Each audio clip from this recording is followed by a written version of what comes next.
31 दिसंबर 1985 की रात जब मैं 19 साल का था तो कुछ दोस्तों के साथ में एक रूफटॉप होटल में पार्टी करने गया था।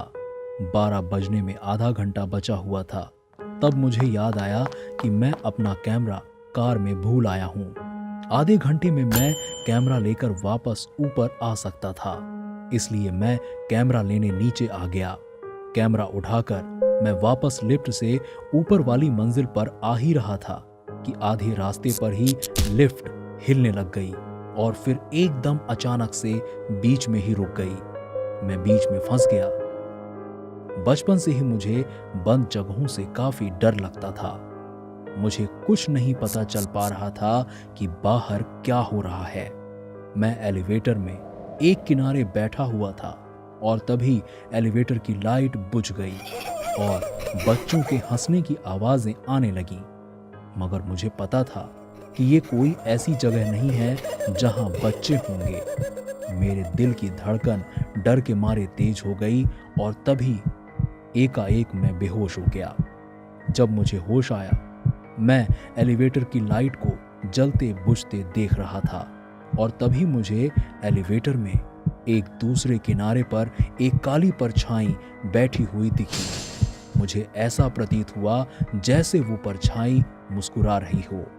मैं चिल्लाना चाह रहा था पर मेरी आवाज कहीं गायब हो गई थी। मैं हिल भी नहीं पा रहा था।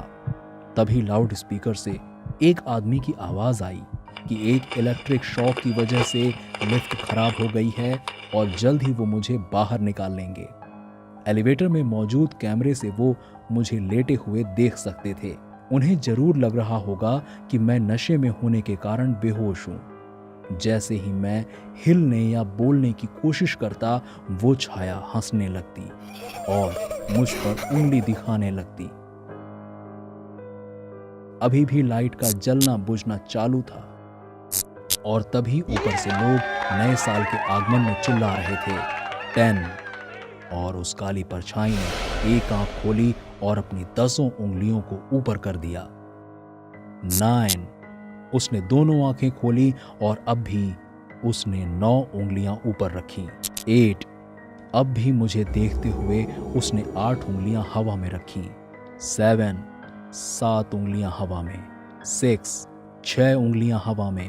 5। 5 उंगलियां हवा में। 4। उसके मुंह से लार निकल रहा था और वो मेरे और भी करीब था। 3 और करीब। 2 और भी ज्यादा करीब। और अचानक बत्ती का जलना बुझना बंद हो गया। एलिवेटर में अंधेरा था। बाहर सब कुछ शांत था। मैंने अपने दाएं कान में किसी की सांस लेने की आवाज सुनी और उसने मेरे कान में बोला 1। मेरी सांस रुक गई और बत्तियां दोबारा जलना बुझना चालू हो गईं। वो साया मेरे सामने था।